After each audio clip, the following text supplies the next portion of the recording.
سلام كما يتصنحو كبرات تختاتلته نلما حموس كلتا تقمت 2025 زتدالو حدش زيناتات حيزالكم قريبا لخو مكتتالكم يعدم فلما كند ابتاتو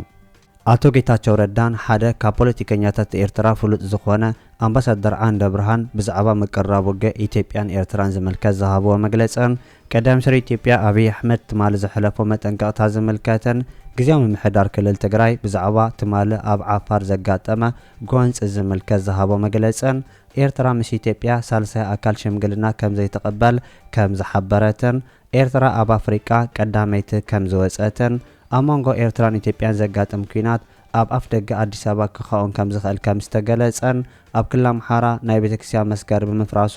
ብዙሓት ሰባት ከም ዝሞቱን ግብጽ ኢትዮጵያ ኣብ ልዕሊ ኤርትራ ኩናት ክትውልዕ ትዳሎ ከም ዘላ ከም ዝገለጸትን ዝብሉን ካልእን ዝሕብር ዝርዝር ዜናታት ሒዝናልኩም ቀሪብና ኣለና ነቻነልና ሳብስክራይብ ብምግባር ክሳብ መወዳእታ ክትከታተሉና ብኽብሪ ንዕድመኩም ቤንጃሚን ኔታንያሁ ነቀጣሪ ቅሬታ ምሕታቱ ተፈሊጡ ኣብ ዝሓለፈ እዋን ልኡላውነት ቀጠር ብዝጥሕስ ኣገባብ ኣብ ልዕሊ ኣብታ ሃገር ዝነበረ ሰብ ስልጣን ሓማስ መጥቃዕቲ ምውሳዱ ዝፍለጥ ሓይሊ እስራኤል በብዙሕ ሸነኻት ክንቀፍ ምጽንሑ ዝፍለጥ ኮይኑ ናይ እስራኤል መራሒ ቤንጃሚን ኔታንያሁ ንቀዳም ሰር ቀጠር መሐመድ ቢን አብዱልራህማን ቢን ጃስም አልታኒ ብቴሌፎን ቅሬታ ከም ዝሓተቶ ይነገር ኣሎ ቀዳም ሰር ኔታንያሁ ኣብ ኒውዮርክ ክካየድ ኣብ ዝቐነየ ዋዕላ ሕቡራት ሃገራት ድሕሪ ምስታፉ ናብ ዋይት ሃውስ ብምኻድ ካብ ዋይት ሃውስ ቴሌፎን ብምድዋል ነቲ ናይ ቅሬታ መልእኽቲ ከም ዝፈጸመውን ተፈሊጡ ኣሎ ናይ እስራኤልን ቀጠር ርክብ ዝምድና ከም ዘገደሶ ከነገረሉ ዝጸንሐ ዶናልድ ትራምፕ ነቲ ስጉምቲ ኣብ ምውሳድ ዓብ ተራ ክህልዎ ከም ዝኽእል ዝእምቱ ወገናት ኣሜሪካ ኣብ ማእከላይ ምብራቕ ሓድሽ ወጥሪ ከም ዘይትደሊ ሓቢሩ ናይ ሰላም መራሒ ምዃኑ ብቐጻሊ ክዛረብ ጸንሐ ፕረዚዳንት ኣሜሪካ ዶናልድ ትራምፕ ንእስራኤል ምስ ሃገራት ዓረብ ኣብ ምዕራቕ ዓብ ተራ ከም ተጻወተ ኣብዚ ግዜ ዝሓድሽ ረጽሚ ክፍጠር ከም ዘይጸወረውን ክሕበር ጸኒሑ ኣሎ እስራኤል ኣብ ልዕሊ ቀጠር ዘካየደቶ መጥቃዕቲ ናይ ፕረዚዳንት ትራምፕ ኣፍልጦ ከም ዘይነበሮ ክሕበር ጸኒሑ እኳ ይኹን ክልቲኦም መንግስታት ውሽጣዊ ስምዕ ክህልዎም ከም ዝኽእልውን መግለጽታት መቐነዩ ይንገር ኣብቲ ኣብ ልዕሊ ዋና ከተማ ቀጠር ዶሃ ዝነበሩ ኣባላት ሓማስ ዝተኻየደ መጥቃዕቲ ኣብ ልዕሊ ሓደ ኣባል ሓለዋ ጸጥታ ቀጠር ሞት ከም ዘሰዓበ ዝከር ኮይኑ ቀዳም ሰር ቤንጃሚን ኔታንያሁ ሓዘኑ መግላጹ እውን ተሓቢሩ ኣሎ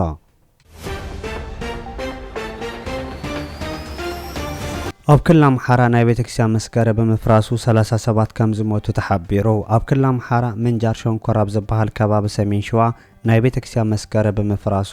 37 ከም ዝሞቱን ካልኦት 200 ከም ዝቆሰሉ ናይቲ ከባቢ ምንጭታት ሓቢሮም እቶም ግዳያት ኣብቲ ዓመታዊ ዝግበር ዝኽሪ ናይቲ ቤተክርስቲያን ተራኺቦም ከም ዝነበሩን ዑለት ናይቲ ሃይማኖታዊ በዓል ኣብ ዝካየደሉ ዝነበሩ እቲ ሓደጋ ከም ዘጋጠመውን ክፍለጥ ተኻኢሉ ኣሎ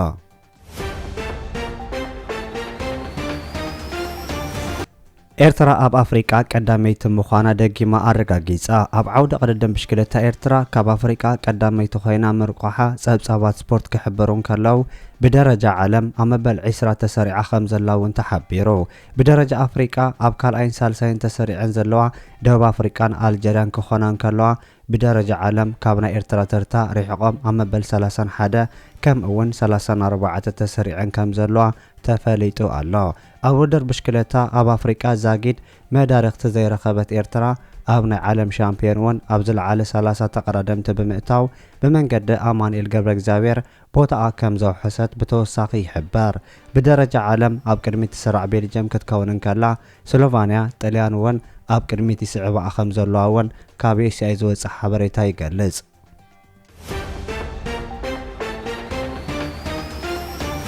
መንግስቲ ክልል ትግራይ ብዛዕባ ኣብ ክልል ዓፋር ትማል ዝተፈጸመ መጥቃዕቲ ዝምልከት መግለጺ ኣውጽኡ መንግስቲ ክልል ትግራይ ዘውጽኦ መግለጺ ብስም ሓራ መሬት ኣብ ዓፋር ዝንቀሳቐሱ ዕጡቃት በመስመር በርሓለ ናብ ኮናበ ንምሕላፍ በዛ ኣቢሎም ኣብ ልዕሊ ትግራይ ጥቃዓት ክፍጽሙ ኣብ ዝፍትንሉ ዝነበረ እዋን በዛ ሓሊፍኩም ኣብ ልዕሊ ሓውና ህዝቢ ትግራይ ጥቃዓት ክትፍጽሙ ኣይንፈቅድን ምስ ዝበሎም ህዝቢ ዓፋር ናብ ጎንጽ ዝኣተው ኮይኖም ዛጊድ ኣብ ልዕሊ ደቂ ዓፋር ተኽሲ ብምኽፋት ህውከት ፈጢሮም ኣለው ኢሉ እዚ ተግባር ኣብ ትሕቲ ዝኾነ ይኹን ኩነታት ተቐባልነት የብሉን ህዝብን ግዚያዊ ምምሕዳር ክልል ትግራይ እውን ብጽኑዕ ዝኾነንዎ ንሕውነት ህዝብታት ዓፋርን ትግራይን ዘይምጥን ተግባር ኢሉ ሕጂ እውን ኣብ ልዕሊ ንጹሃት ዜጋታት ጥቃዓት ንኽፍጸም ትእዛዝ ዝሃብኩምን ትእዛዝ ተቐቢልኩም ዝፈጸምኩም ካብ ተግባርኩም ክትቁጠቡ እናተሓሳሰብና ተጋሩ ነንባዓልና ክንዳመ ተተሓባብሩ ዘለኹም ኣካላት ካብ ተግባርኩም ክትቆጠቡ ህዝቢ ትግራይ ህዝቢ ዓፋር ሰላሙን ንምዝራግ ዝግበር ዘሎ ምንቅስቃስ ደው ክተብሉ ይግባእ ኢሉ ህዝቢ ዓፋር ብሓፈሻ ከባቢታት በረሃሌን ኮናቤን ድማ ብፍላይ ሕውነት ህዝብታት ዓፋርን ትግራይ ከይዝረግ በብእዋኑ ትገብርዎ ዘለኹም ሕውነታውን ሓላፍነታውን ዝተመልኦ ጽኑዕ ናይ ሰላም እምነትን ህዝብን ግዝያዊ ምምሕዳር ክልል ትግራይ ዘለዎ ናኣዳን ክብርና ገለጸ ብምኽንያት ኣብ ውሽጥና ዝተፈጠረ ሽግር ዝበጽሐኩም መጉዳእትን ህውከትን ብዝግባእ ንገንዘቢና ግዝያዊ ምምሕዳር ክልል ትግራይ ናይ ክልቲኡ ህዝብታት ሰላም ንምዕማቕ ኣብ ውሽጥና ዘሎ ጸገማት ብልዝብ ንምፍታሕ ኩሉ መዳይ ጻዕሪ ኣጠናኺርና ክንቅጽል ኢና ኢሉ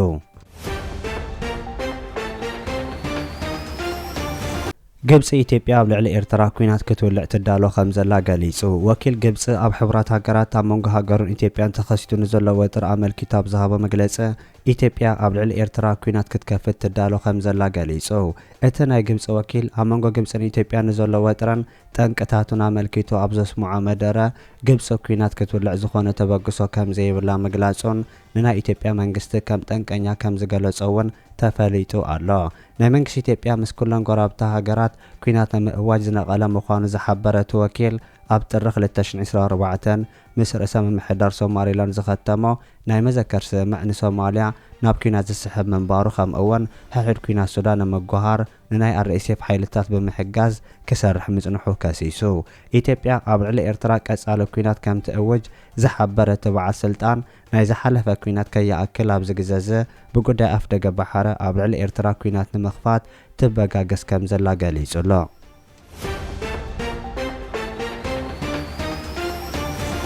ኤርትራ ምስ ኢትዮጵያ ሳልሳይ ኣካል ሽምግልና ከም ዘይተቐበል ምሕባሩ ተፈሊጡ ሚኒስትር ወጻኢ ጉዳይ ኤርትራ ከም መቐጸልታ ናይቲ ኣብ ሕብራት ሃገራት ዝተኻየደ ርክባት ምስ ዋና ጸሓፊ ናይቲ ኣህጉራዊ ውድብ ኣንቶኒዮ ጉተሬዝ ምርኻቡ ተሓቢሩ እቶም ሰበስልጣን ኣብ ቀርኒ ኣፍሪቃ ብዛዕባ ዘሎ ህሉው ኩነታት ምዝራቦምን ዝሕበር ክኸውን እንከሎ ንሰላም ጸጥታ ናይቲ ከባቢ ክስራሕ ምዝተየሙን ምንጭታት ካብቲ ከባቢ ገሊጾም እዚ ኮይኑ እንከሎ ኣብ መንጎ ኢትዮጵያን ኤርትራን ተፈጢሩ ንዘሎ ወጥረ ክሽምግል ዝኾነ ሳልሳይ ኣካል ከም ዘይተቐበል ኤርትራ ገሊጻ ከም ዘላ እውን ተሓቢሩሎ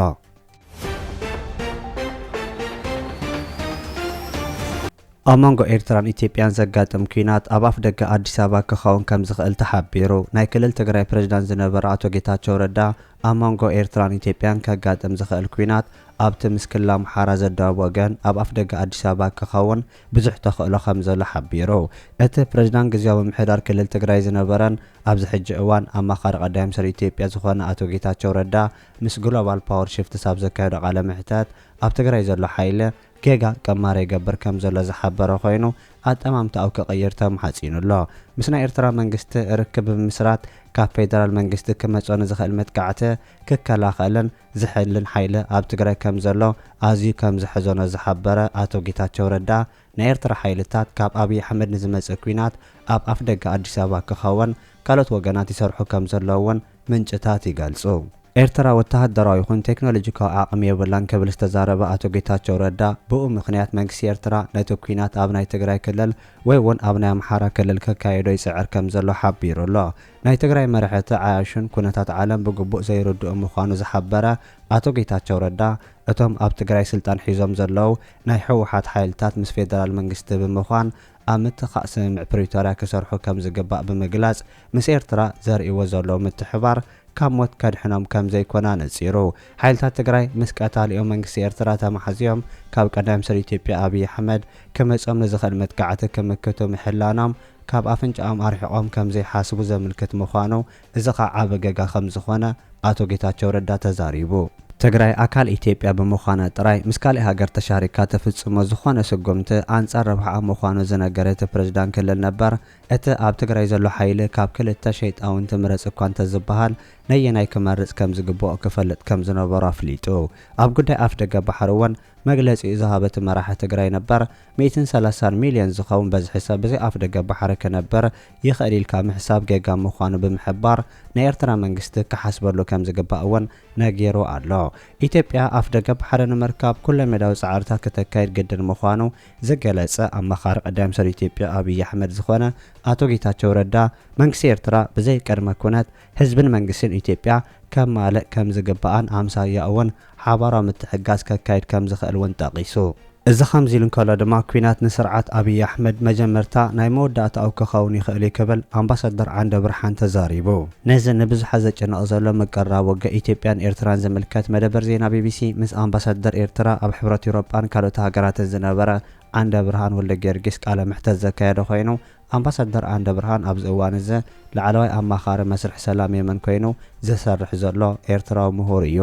አምባሳደር ዓንደ ብርሃን ካብ መደበር ዜና ቢቢሲ ንዘቀረበሉ ሕቶ ክምልስ እንከሎ ቀዳም ሰር ኢትዮጵያ አብይ አሕመድ ታሪኻዊ ስረት ዘይብሉ ነገራት ከም ታሪኻዊ ብፅሒት ኢሉ ዝጠቕሶ ብዝምልከት ዓሰብ ናይ ኢትዮጵያ ኮይና ኣይትፈልጥን፣ ዓሰብ ንመጀመርታ ግዜ ብመግዛእቲ ጣልያንያ ተሃኒፃ ከም ወደብ፣ ስለዚ እታ ኢትዮጵያ ትበሃል ሃገርሲ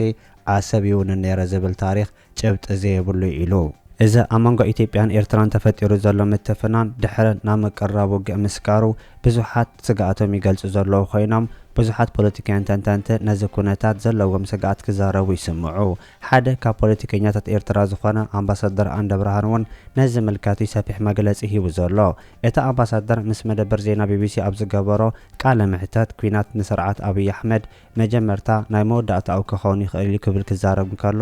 ንብዙሓት እዚ ውግእ ይቀራረብ ከም ዘሎ ዝሕብር ምዃኑ ይዛረቡ። አምባሳደር ዓንደ ብርሃን ኣብ መንጎ ኢትዮጵያን ኤርትራን ውግእ እንተደኣ ተወሊዑ እንታይ ክኸውን ዝኽእል ተባሂሉ ምስተሓተተ እቲ ውሽጣዊ ኩነታት ናይ ኢትዮጵያ እንተርኢና ኩናት ኣብ አምሓራ ኣሎ፣ ኩናት ኣብ ኦሮሚያ ኣሎ፣ ጉዳይ ትግራይ ነባር ምዕለባ ይረኸበን፣ ኣብ ክልል ሶማል ናይ ኦጋዴን ሓርነት ምንቅስቃስ ኦጋዴን ኣሎ፣ ኣብ መንጎ ብዙሓት ክልላት ናይ ዶም ምስሓባት ሓሊፉ ዝውላእ ኩናት ግጭታት ኣሎ። ስለዚ ኢትዮጵያ ኣብ ከምዝኣመሰለ ዓዘቕተ ናይ ቅርብ ለውጢ ሒላ እንከላ አብይ አሕመድ ኤርትራ ክወርር ምባል ምናልባት ጽላለ ክኸውን ይኽእል እዩ። እንድሕር ገይርዎ ከዓ ብገምጋመይ መጀመርታ ናይ መወዳእታ ናይ ስልጣኑ ክኸውን ይኽእል ዝብል እምነት ኣለኒ ኢሉ።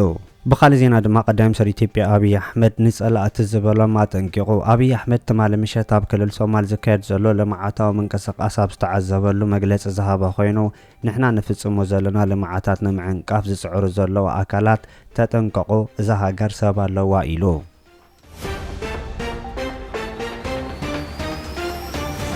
ክቡራት ተኸታተልቲ ንሎም ዝተዳለወ ዜና ነዚ ይመስል። ኣብ ዝቕጽሉ ዝፍነው ዜናታት ብቐዳምነት ክበጽሐኩም ሳብስክራይብ ዘይገበርኩም ሳብስክራይብ ንኽትገብሩ ብኸብሪ ንዕድመኩም።